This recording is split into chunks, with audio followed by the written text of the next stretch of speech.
উত্তর ২৪ পরগনার হাবড়ার Shri Chaitanya commerce college, যেখানে দাবার বোর্ডে চলছে এক অনন্য যুদ্ধ। যুদ্ধক্ষেত্রে লড়ছেন দৃষ্টিহীন দাবাড়ুরা। ঘোড়া, নৌকা, রাজা সবাই এগোচ্ছে আঙুলের স্পর্শে।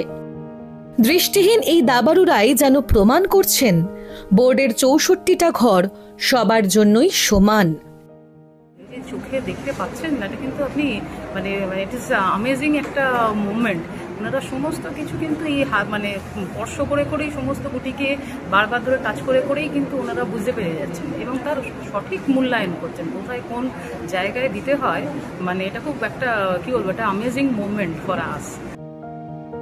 অল ইন্ডিয়া চেস ফেডারেশনের অনুরোধে দ্বিতীয়বারের মতো এই প্রতিযোগিতার আয়োজন করেছে একটি স্বেচ্ছাসেবী সংস্থা, গুমা প্রেরণা অডিও লাইব্রেরি, যারা দৃষ্টিহীন ছাত্রছাত্রীদের জন্য অডিও বই তৈরি করে আলো ছড়িয়েছেন শিক্ষা ও সাহসের পথে।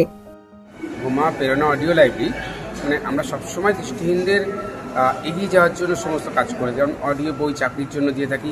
এবং আজকে একটি বড় কাজ আমরা করতে চলেছি, সারা ভারতবর্ষে যত দাবা প্লেয়ার আছে প্রত্যেকের জন্য আজকে আমরা একটি অডিও বই তাদের হাতে তুলে দেবো, অল ইন্ডিয়া চেস ফেডারেশনের হাতে। দৃষ্টিহীনদের জন্য দাবার বোর্ডের ঘরগুলোয় রয়েছে বিশেষ ব্যবস্থা। সাদা ঘরগুলো কিছুটা উঁচু আর সাদা ঘুঁটিগুলোও উঁচু, যাতে স্পর্শেই বোঝা যায় অবস্থান। চোখে না দেখেও তাই নির্ভুল চালে চেকমেট ঘোষণা করছেন প্রতিযোগীরা। আমরা সবাই টাচ করে করে খেলি, তো এখানে একটা কোথাও যদি মিস্টেক হয় তখনই ব্লান্ডার হয়ে যায়। তো তাই জন্য এটা প্রচুর ধৈর্য ধরে এবং দীর্ঘ সময় ধরে প্র্যাকটিস করতে হয় এবং করে তারপরে খেলতে হয়। সত্যি খুব শক্তজনক। দৃষ্টিশক্তি নেই, তবুও বোর্ডে বুদ্ধির আলোয় লড়ছেন তারা। ফান্ডের টান, সীমিত সুযোগ সব পেরিয়ে আজ এই দাবাড়ুরাই হয়ে উঠেছেন জীবনের নতুন অনুপ্রেরণা।